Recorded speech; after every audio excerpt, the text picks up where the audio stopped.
The irony is you don't want people coming to your business who want to do business or have expectations different than how you deliver your product or service. Yeah.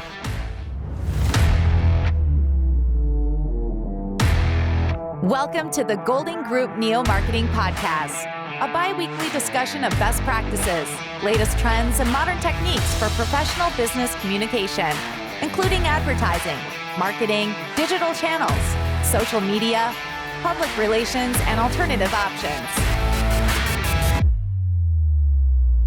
Hello, everyone. Welcome to the Neo Marketing Podcast. My name is Kyle Golding. This is the Professor Pritchard, APR and PRSA Fellow. Dude, lots of initials. That's right.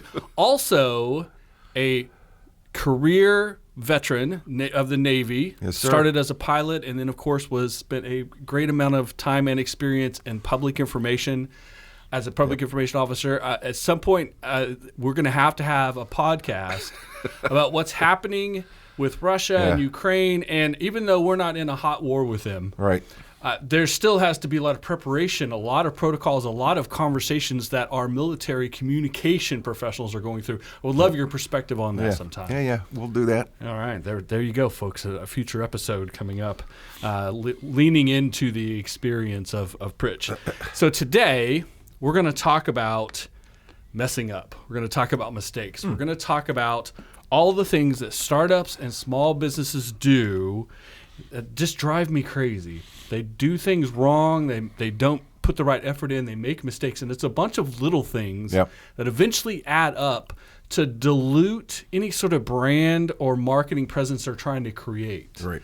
And it's always the little things. It's always the little things. And it's a collection of little things. And I see it a lot from small businesses, from startups, even some big businesses. Right. But I think we can help some small businesses today with this conversation and startups, because they can fix these things. It's not about throwing money at it. It's about paying attention and putting effort in. Right.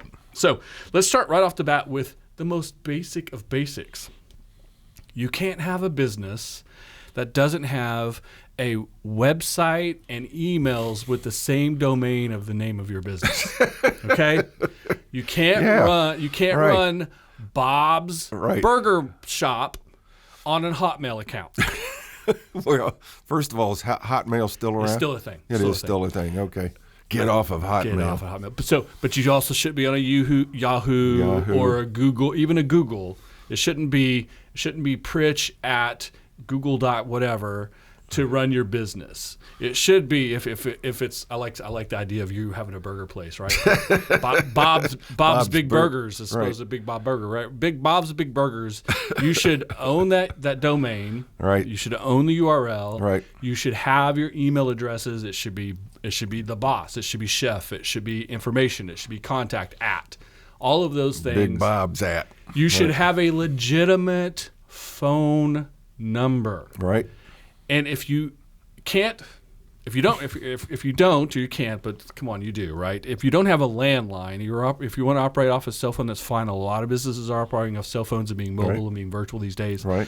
You can get an official number. There's apps and there's services out there to get it. A couple bucks a month. It doesn't cost much. You need an official number that is always answered as the business, not you. So your personal phone is not going to cut it. It's not going to cut it. And I know the idea of maybe carrying 2 or 3 cell phones around seems a little bit overkill. Like I said, there are apps you can put on your phone so you know what the call is coming through, et cetera. Right. So startups, small businesses, they always start with someone's personal phone, right? I started up on my cell phone, a side hustle, right? You need to utilize one of these apps or a service from one of your cell phone providers to have a legitimate number that you know when that one rings to answer it as the business, not as the individual. Now, this is presuming that we're a startup with a very small staff, because otherwise you have a receptionist who handles all those If you have grown calls. to the point of having a legitimate front house number and receptionist or employees that are designated to, but we're talking about startups and side hustles or really small businesses. And sometimes, mom and pops, they end up like that way, right? Sure. They're working in the business as much as they're working on the business, and they miss these details. Right. Email addresses, your URL, your website, your phone numbers, and at least a basic presence on all social media platforms, even if you aren't actively using them. You need to reserve the name. Reserve the name for Try sure. to create some consistency across those brands as well. Right. And then it's much easier to sort of park a social media account and not utilize it than try to go get it later. Right. Or have someone else use it, or even worse, have someone else use it who they try to ransom it to you later on, try to charge you hundreds, maybe sometimes thousands of dollars for these things. So collectively, the URL that matches the name, the email that matches the URL, the social media accounts that match all of this, a legitimate phone number that is answered as the business every time. That is tip number one. Seems pretty basic, doesn't it? Seems pretty basic, yeah. I mean, that's branding 101, right? Let's go a little bit deeper into the website. Sure, it can be just a landing page. It can be just a basic site. But remember how people do business these days, right? Yeah. The best thing that can happen to you is someone refers your business. Hey, you should go to Bob's Burgers, or you should call the Golden Group, or you should maybe check out the offices at Project 3810. That's a recommendation from someone, or they Google you, or however they find the interest in your business. The next thing they're going to do is click that link from Google to go to a website or social media. That's all one of the reasons social media accounts are so important as well. Right. It goes into that SEO process, right? Sure, if you're not in the website building business, you don't need the fanciest website on the planet. Right. But you can't have a website that looks like it was built in 1995. Right. It also can't be the literally, this is the fake website until you do some work with broken links and stock photography that have nothing to do with your business and no real personalization. Well, the software today is so simple to put up a good-looking but simple website. If you take your time. And you think about it and you understand it is an essential tool. Yeah. And I think that's where people miss out is they like, I'm not in the website business, what do I care? Or I have a traditional business or a mom and pop or something where they're like, that's not where my business comes from. It does generate business for you. People do their research online. Absolutely. They decide if they want to do business with you, even if you're a legitimate business. If I go to Google someone and they don't show up in a Google search and I can't find a website for them, I'm going to stop. I'm not going to mess with it. And find an alternative that I'll feel more confident in spending my time with and absolutely spending my money with. I'm not spending my money with someone who has zero presence. Right. As opposed to, is it a scam or is it something that started yesterday? Have you not done the basics to elevate your business to this level to begin with? And if you don't care enough about your social media presence, your digital presence, then how can I have any faith in product? That's right. Exactly. If you won't do the basics, then you can't expect me as the consumer who's just heard your name one time to do due diligence on you. I'm going to move on to the next easiest thing. Right. And I'll tell you, I've been looking for some service for my vehicle, and I was trying to renew my driver's license, which in the state of Oklahoma can be chaotic these days. Real ID and all the rest of that stuff. We won't get into that detail. But you would be amazed how many of those types of businesses have really basic or terrible websites. And I ended up going to a tag agency. I had to drive a little ways to get there, but I did because they listed the services and saying, no appointment needed, you can drop in, here's how to do it, bring these documents, etc. It was a really nice website. I took a trust in it, had never been to that agency before, worked out really well. I am now, because it worked out really well, I've been hearing all these horror stories and I read so many bad reviews of other places I drove past on my way to the place I went. I'm looking forward to providing a good, solid review for them. They were really fantastic to work with. So that's going to benefit them again in the future. Sure, absolutely. I literally took my truck in today to a new place for services for brakes. I didn't want to go to my regular guy. He's way too busy right now. Just getting some brakes done, not too far down the road from the office, but they had stellar reviews on Google. Right. It's a very traditional mechanic shop. It's a small place. It's run by one guy and a couple of people working for him. It's not a big fancy place. It's not a national brand, but he had a decent enough website and had fantastic Google reviews. Right. That is a great example right there of business being generated for him today because they covered some basics. Yeah, well, and most folks, when they're searching for a product, are going to read those reviews. Yes. You know, because as the Edelman Trust Barometer some years ago indicated, the most trusted source of information is somebody just like you and me. Every time. There's no more powerful marketing tool than someone you know and trust who putting their own reputation online says, Pritch, I want you to take your car over here. They won't rip you off. They'll do a good job. Go here for your anniversary dinner. They'll take care of you. Right. You know, if you're going to buy something nice for your wife, go here. They'll steer you in the right direction. You definitely don't want your friend coming back to, dude, you screwed me over. Right. Exactly. That's not cool. That's not cool. Now, the second half of that conversation, though, the reason a lot of people have very sparse websites is because they don't do the work in actually explaining their product or service. Yeah, probably the most important page, wouldn't you agree, is the About page? Absolutely. And they don't get into differentiation. Right. They don't want to set themselves apart from their competitors, which is the number one thing you should do, because they're so afraid that if they're specific as what they do and what they don't do and how they do it, it will push away people who are looking for business in the way they said they don't do it. Right. The irony is you don't want people coming to your business who want to do business or have expectations different than how you deliver your product or service. Yeah. You don't want someone showing up thinking that they're going to get X at a low price when you're the high cost provider or value provider. You also, the same way, don't want someone to think they're going to walk in, pick something up off the shelf and walk out when it's customized and it has to be ordered weeks in advance. So because what happens, they show up, they're unhappy, they leave. They may even tell people, no, that place stinks. They're terrible. They don't do things right because I expected it to be a certain way. Your marketing should attract the right audience and repel the wrong audience. Right, exactly. And so many business You're not trying owners, to get everybody. So many business, how many times we say it. Yep. Everyone is not your customer. Right. And so many business owners are so afraid that if they're not attracting everyone, if everyone doesn't want to do business with them, that they're missing opportunities. You're not. Right. You're missing a chance to engage with someone who's never going to do business with you anyways, which is wasting your time and theirs. Exactly. And creates potential for them to actually dislike you. Exactly. The blowback from going into a place expecting one thing and not getting it is pretty bad. You need to explain in all of your marketing, and it's a great way, and it ends up collectively on your website. There's a reason that we're emphasizing websites today. Your product or service, what it is, what it does, the value it brings, your value proposition, why doing business with you or buying your service provides this type of value in the way it is. Set an expectation and meet that expectation. You need to create a differentiation. We do these things. We don't do these things. Here's how we operate. If you like that, fantastic. If not, go somewhere else. You need to create that differentiation. Absolutely. You also need to let them understand the people involved, the people behind the process. Oh, yeah. People do business with people in a business. Yep. You don't do business with businesses. We're people doing business with people in a business. Tell us about the people in the business. Yep. At the very least, the owner, the person who started it, the person I'm going to meet when I walk in the front door. But if I can learn about everyone, maybe I know someone that works there.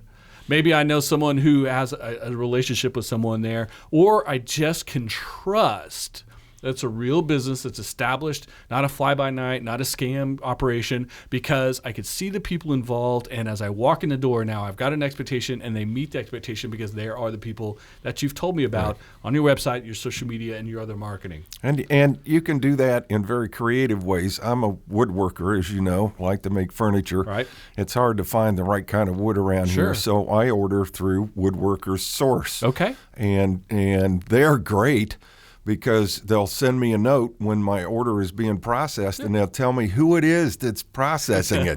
Right. You feel so good about the back room guy, right? Who never gets the glory, but and they do it in a very fun fashion, right? So which fits for the product and service that they offer, and it creates an impression with you in your mind about their brand. Absolutely. I know who the guy is that's out there picking my wood. You'd be amazed how many times I tell a client, like, you need to tell your story, you need the history, the background, who the people involved, and they say to me, no one cares. Oh, yeah, they do. They do. Oh, yeah, they do. Absolutely do. So don't stop at no one cares. Explain all of these things and ultimately tell your story. Storytelling is an amazing marketing tool. Absolutely. And then it gives you material content you can share on those social media channels we talked about earlier. Yep, absolutely. So the next thing that people fail to do is train their staff. Mm-hmm. They hire them, they throw them on the floor, they say it's good enough, do what I tell you to, and just go, right? I've been What watching a terrible idea. I've been right? watching work fails on well, there you go, YouTube, right? and there are an awful lot of forklift drivers that could use that training. Let me tell you. So right now, all of you are thinking, right, basic training, right? Right. Like how to run the cash register, how to take an order, how to answer the phones, and how to answer certain questions, stuff like that. Of course, absolutely, you should be doing that. But you got to take it further. You have to talk to your employees, every employee in the building, about why the business exists, the why. Right. The core values, the things that guide, the guiding principles that guide the business from the founders, from the leadership team down. Everyone has to know it and understand it and buy into it in order to act properly and meet the expectations you're going to set with your marketing. Right. Like the example of the woodworking place. They share the information about the person in the back because the person in the back is bought into what they're doing there. Like they're servicing people, they're helping them with services that are doing things that are their career or a passion or something that they're interested in, and you want people who are also interested in it working on your side. It's a essential ingredient to building a great team. Yes. Corporate culture is the same way. You can't expect corporate culture. You can't expect great morale. You can't expect people to like going to work for you every day if you don't communicate with them, if you don't include them in the process, if you don't explain the why and let them feel like they're a part of something bigger than a paycheck. Yeah, where their piece fits into the overall picture. If someone thinks they're just there to collect a paycheck and they think you only look at them as someone who does amount of labor to give them a paycheck is super transactional, they are not going to give a crap about doing a good job. Right. It doesn't matter how much you pay them. And today, they're not going to be happy about it. So you have to include them in the overall concept of the business. And today, people are looking for that, and if they don't have it, they are voting with their feet. They're moving on to the next one. They're looking for inclusion. They're looking for opportunity to express themselves and be heard and be seen. And one of the ways that you can do that and then create better employees and a better process for your customers or clients is by explaining the why, the vision, the true north, the guiding principles, how you make your decisions about what you do and don't do, even maybe sometimes ideas that get floated off that don't end up being executed on. If they understand the process of how you get to yes and no, then they don't take it personal when their idea is not the one that gets greenlit. Right, because they've at least been heard. That's right. They're part of the process. They're part of the process. It's important for everyone to do that. So really think about that if you're a small business owner or startup, about how you're going to ingrain these things into your daily process of making sure everyone involved in the company understands these things and feels included. You can, bonus, you can do a lot of this training, whether it's basic training or core concepts or corporate culture, via video. You can create videos of routines, of job descriptions, of how the company works, of the company value, the company founder, maybe the history. Maybe it's someone who's not around anymore that we can show you, all of our employees on video, who they were or what they were thinking and what they were trying to accomplish when they established the business. There are a lot of things you can put down on video. And I'm even seeing now a lot of big companies are using podcasts to communicate ideas, core values, decision-making processes in a way where at any time, any employee can go in and listen to these podcasts from the leadership team, from the C-suite, from the founders themselves, and get a deeper understanding of who it is they're working for and what they're involved in. Yeah, absolutely. So utilize your technology. And podcasts are great because you can listen to them anywhere. You can watch them anywhere. Anywhere at any time. They're easy to consume. They're passive audio. Also, your podcast can be as polished and slick as this podcast, which is intended for the public, and we want to engage the public. But if you're talking about something that's internal, it can be an app on a smart device or a desktop computer somewhere in your building, that a single microphone or just using one smartphone where 2 or 3 or 4 people are just speaking into the phone. Speak clearly, but passionately, and explain the process, and then have a place online. It could be in the cloud. It could be a Dropbox, where your employees can access it. It's that simple. Don't overthink it, but do focus on including your employees in the process. Absolutely. And don't make them too long either. That's right. That's true. The shorter and easier to consume, Make them snackable. Snackable. I love that term. I love that term. Another mistake small businesses and startups make is they focus on sales generation or marketing before product or service development or internal processes. So let me say that again. They try to sell it and make money. Mm-hmm. Get me sales, make money, generate funds before they actually have the right product or service offering to bring to the public. They're too quick to try to make money on something. Want to get out there and make some money. It might really be an MVP and not an actual product. Right. Now, obviously, if it's still an idea and they haven't got to MVP stage or haven't got into prototyping stage, they're not trying to sell it yet. Well, I'm going to be stupid. MVP. A minimally viable product. Okay. So you start with an idea. Right. Then you get into prototyping and building, whether it's a physical item or whether it's a concept like consulting or virtual product. Then you get into the minimally viable, where you can go to test markets, test subjects, and say, what do you think about this? Would you pay for this? Does it fit? Does it operate the way it should? If that's the minimally viable, if it operates the way it should and it meets expectation, it's minimally viable. Now you can decide how you manufacture it, how you replicate it, how you distribute it, all of those things as well. Right. If you have the first one and you say, hey, what do you think of my product? And I think, it's a pretty good minimally viable product. It meets the requirements. I don't know if I'm excited about it or not. And then you say, well, would you pay $50 for it? I'll sell it to you today. You've jumped the gun. Right. And often let's get in the market, let's start selling, let's generate income attitude makes you cut corners in the process or not really understand who you're selling to and how to do it. You're just out there making things happen. Activity for no apparent reason, no focus, and that's being busy, not being productive. Right. And too many people get so fast on got to make money today. Let's go. And I'll sell it. I don't care. I'll just sell it. You know, the old adage, selling ice to Eskimo, right? Which is pretty un-PC these days, but you've heard it before, right? Yes. That attitude of, I'll just go sell it to someone, i.e. trick them into buying it, as opposed to creating a business relationship that's transactional. You're not building a very good foundation. Exactly. If you get out there too fast and you just sell and not creating repeatable business and relationship structure, then you might make a couple of bucks, but all you're going to do is drive all of those potentials away for a repeat business or a return to your business. So Amazon is a great example of that because you put these things out there and they're not ready for prime time or they don't have all the features that people want. And then you start reading all those reviews. If you're getting up there in 10 or 15% ones. Yeah, you get those 5s, goes to 4s and the 3s and the 2s and the 1s. You're in trouble. Unlike, so here, for those of you watching a video, you can see we're playing the DD Audio headphones that are on the desk. Those of you who are listening can't tell, but they went through multiple rounds of development and process and really building a product that was vetted before they ever tried to figure out how to sell it and how much they could sell it at and put it on their website and put it in their distribution channels. So they took the time to develop their product or service. People who focus on just give me something to sell are really, really screwing themselves in the end. In the long run, it's a terrible position to be in. Leaving a lot of money and effort on the table. That's right.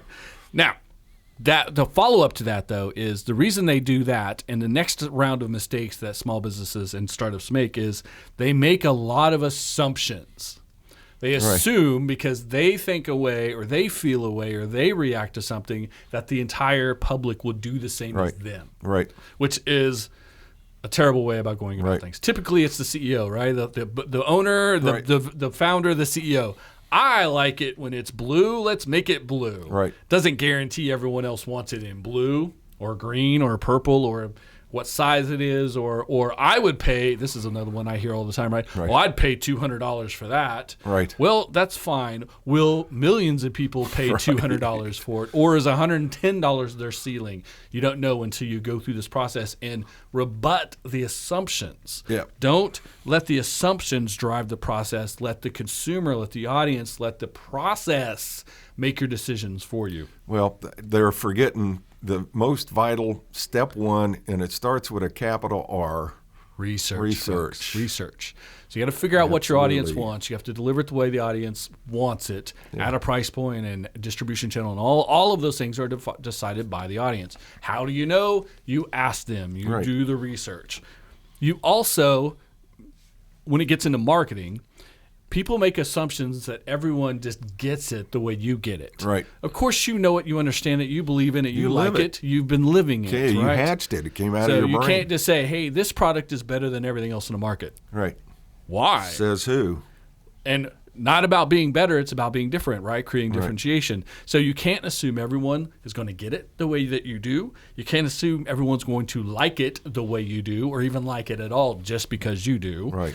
Something else too is clients all the time tell me like, oh, we did all that work. We did the research. We did the development. We got the MVP. We look like we're ready to go to market. And then I showed it to my wife, and she hates it. Right. So we should stop. Hold on. No disrespect to anyone's spouse. Right. But one person shouldn't kill the entire process, right? And and number two, in the target demographic. that's exactly right. Pritch hits it nail on the head.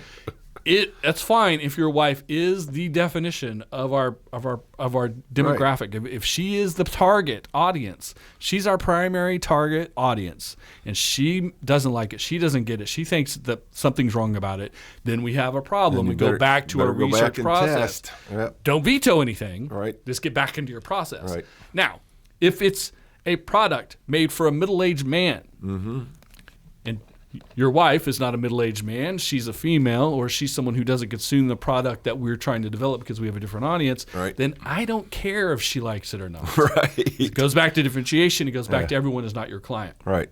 Don't assume just because some one person in your process, even if you trust their and value their opinion, even if you think they're super smart, even if you think they're really good at this, you can't derail the process because you assume their opinion is is universal. Exactly. Yeah. You can't assume everyone sees it the same way you do, or your wife, or whoever it is that you're talking to. Right.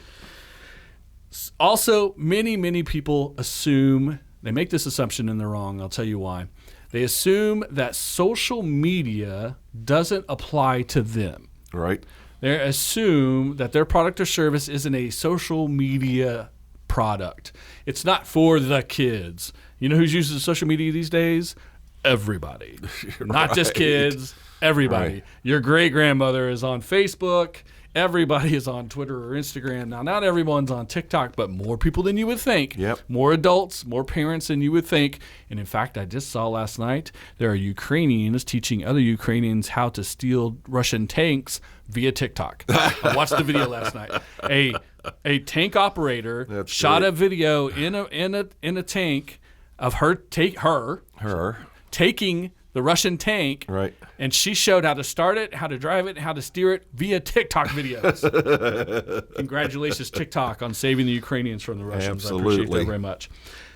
Just because you don't have a product or service that perfectly fits a singular social media channel doesn't mean you should have social media presence, own your name and your position in on those platforms, right. Well, and figure out how to incorporate that into your marketing. It's free in that you can use the platforms for free. There's effort and content that has to be created for it, but you're probably doing that through other marketing sources anyway. So don't discount or write off social media, no matter what your product or service is, no matter what your audience is or your delivery method. Well, and you don't have to use all of the tools. Some tools are more appropriate than others, but at the very least, you have to play defensive. Yes. And own those spaces so nobody else can get in there and trash you. Now, we're talking about websites as social media, right, owning your name and having those positions. When you don't have a digital presence, I heard about you. I'm going to Google you. I'm going to do research. Now you have to have a digital presence. You have to have a brand presence online. If you can't back that up through your website, through multiple social media channels, through a legitimate domain that your email is on, etc., you dilute your brand claim. Right. Brand claim is a term you're going to hear a lot more from me in 2022. Your brand claim is who you are, what you do, that you're legitimate, and this is what the expectations from the brand, right? There's all kinds of things that surround what the message that comes from your brand. Your brand claim is you are who you are, and you do what you say you will do. You can support that with the most basic of social media presence. It doesn't have to be sophisticated. It doesn't have to be complicated. It doesn't have to be fancy. But you do need to be there, or you lose your brand claim. You have to have a website or you lose your brand claim. You have to have a digital presence. You have to be found when someone does research, because a simple recommendation isn't enough. Sometimes even just, okay, my pal told me about this place, but I need their address. I need their hours of operations. I need to be able to call them for availability. If I can't figure out all of these things easily via a cell phone, via a smart application like a tablet or a phone, guess what I'm going to do? Go Give up and move on else. to the next one, or just Exactly. go to the first place I drive by that has the same product or service. Right. So, last few tips for those of you starting businesses or running small businesses. This is a big one. This should be obvious, but I see it so much. Don't chase money. Right. Yes, you need sales. Yes, you need profitability. We've talked about that many times on this podcast. You Yes, must we be have. profitable. Right. You can't make decisions solely based on how much money do we make. You can't chase money. Right. You can't make rapid changes to your business because someone else is making $1. If someone else is making 100 million, you want to get into that space. Right. If someone else making $1, someone got a sale today, one of your competitors made a sale today, don't go and just do what they did because you want that sale. That's chasing money. Yep. It's erratic, and it again dilutes your brand message and your brand claim. It does all of these things that makes people not understand what your brand is, what your business is, what your offering is, how you're going to do it, how you're going to meet their expectation. Don't chase money.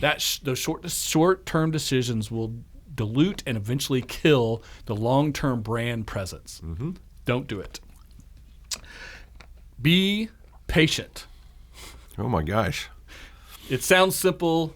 A lot of people don't have it. The reason people chase money is they're not patient. People try to put sales and marketing before product development and process is they're not patient. Right. The reason that people skip over not developing a good website or not having social media presence, or it's okay that I use a Hotmail email, is because they're not patient. Right. They got to get in and start selling and make money and be rapid and it's good to be practical in. You got to be fast to market. You get to market, you got to get to operating. You can't wait forever, but you can't be impatient, because decision making when it's done impatiently is bad decision making. The same way decisions based solely on making money are usually bad decisions. You're probably missing some very vital points, information points. So don't chase money and don't be impatient. Don't be too fast. You know, there's a saying, right? Speed kills. It's not speed kills. It's how fast you have to stop. 100 miles an hour will not kill you. 100 to 0 instantly will kill you. Mm-hmm. So you need to start moving forward. You need to moving in a direction. You need to be growing and developing, but you can't move so fast you lose control and go from 0 to 100 overnight. That will kill a business. Right. 0 to 10 to 50 to 100, back to 90, back to 110, back to 80. These things are manageable, but 100 to 2 will wipe you out. Right. But 2 continually, and 5 and 6 will eventually strangle you to death. So you have to find a happy medium by being patient, not chasing money. And then here's the last one. It sounds self-serving. It is, but I'm going to put it out there anyways because it drives me insane. Yep. And ultimately, it will cost you time and money and eliminate opportunities and potential that you could have. When you hire experts to add to or supplement or provide something you don't have, expertise, skills, availability, hire them, listen to them, communicate with them, exchange ideas, and then get the hell out of their way. Right. You hire people, whether you hire people internally. I hire a CEO because of their expertise. I hire a CTO because they have technology information I don't have. If I hire a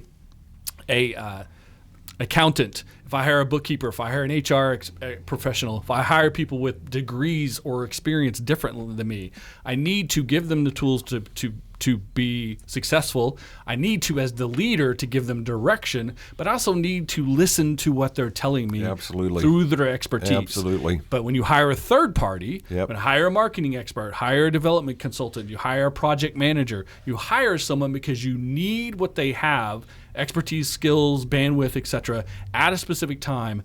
Let them do the thing you need them to do. How dumb is it to hire someone, spend money, put effort into it, and then take all of the recommendations, all of the things they bring to you, all of the things they provide you, and then ignore it. Right. And we won't mention the client, but we've had that happen to us. We've mentioned many of those clients. Right, exactly. You don't go to a restaurant, ask the chef to prepare the meal for you, and as soon as you get to the table, take one bite and throw the rest of it on the floor because you like hot dogs at home out of the microwave. Right.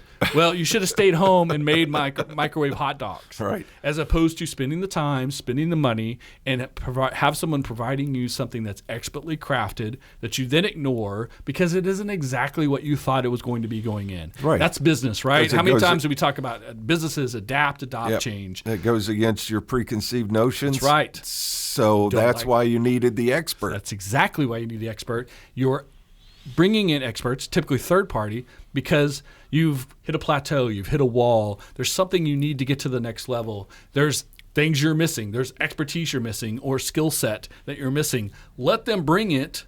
Let them do what they do. Learn from that experience and then use it to develop. And again, this goes back to patience. Develop what you can be in the future. But why would you spend time and money on something that you're going to ignore anyways? Well, and it makes me wonder what the heck you were doing when you had the initial conversations with that person. And typically, when I find people bring in individuals like us and then they ignore us, is they were pressured to by the other people in the business who could see clearly. And there's someone in leadership whose own opinion, their own ego, their own it's my way or the highway is sabotaging the process. So don't be that person. Don't be that guy or girl. Don't be that leader. Be open to the process. Understand no one knows everything. No one can do everything. Right. So when there are things you don't have internally that you don't have in front of you, bring in people to help you with it and bring it in. Right. Actually take it in, utilize it, let whatever you paid them for it, $1, $10,000, $100,000, $50, $500, whatever you paid for it, you want ROI. You want positive results from that. Right. Utilize it as long as possible, as maximized as possible so that you get that positive ROI.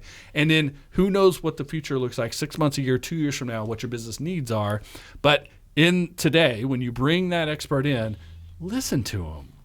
And don't bring them in to intentionally ignore them. That just doesn't make sense. You might as well just set your money on fire. Makes me scratch my head. Missed opportunities. Yep. That is the key right there. So small businesses, startups often miss opportunities because, again, they try to go too fast. Right. They try to chase money. They're not impatient. Right. So cover the basics. Do the small stuff. Let all the small stuff add up to a great brand claim. You're in business. Here's who we are. It's what we do. That's your brand claim. Claim it. Right. Online in your digital footprint. Do the small stuff. Train your people up. Engage people. Utilize your experts, third parties, otherwise as needed.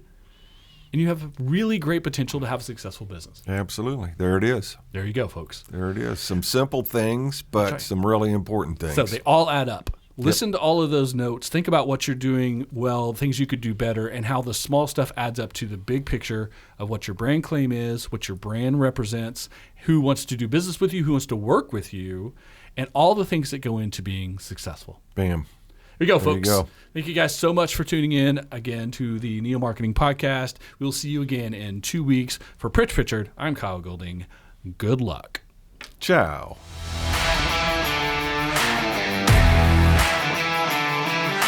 This has been the Golden Group Neo Marketing Podcast. Make sure to subscribe so you never miss an episode. Tell a friend, leave a review, and engage with us on social media. Thanks for listening.